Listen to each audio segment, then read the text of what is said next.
Začias dávnych biblických príbehov žil v istom kráľovstve aj istý kráľ a ten mal jedinú dcéru. Tak nevesta je taká mierne naivná osoba. Väčšinou je stále šťastná, hoci tam nehrá veľmi dlho. Je šialene zabuchnutá do jej milovaného princa a zniesla by mu aj modré z neba a nehanbí sa dávať najavo svoju lásku.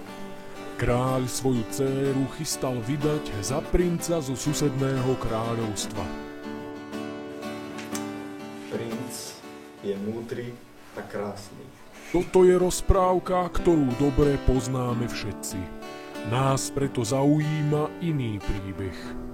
Na tejto svadbe sa pilo víno od najchýrnejšieho vinára z celého vtedajšieho známeho sveta.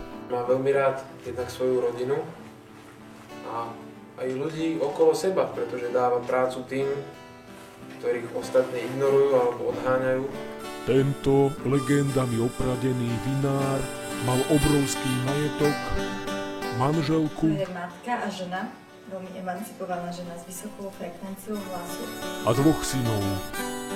Staršiemu dali meno Meritén, Starší syn vinného magnáta je ľahostajný, chvíľami až flegmatický, pomerne lenivý. a mladšieho volali Junior. Junior bol taký výrastok, ktorý sníval o svete tam vonku. A tu sa kde začína aj náš príbeh.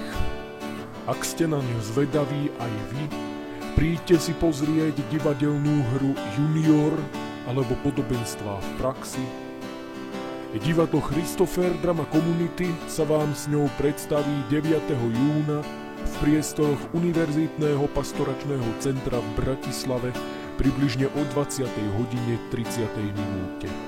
V hlavných úlohách sa vám predstaví Andrej Hubinský, Matúš Kolarovič, Mária Štefaničáková a ďalší. Scenár Romana Kolarovičová, réžia Paľo Biely. Tešíme sa na vás.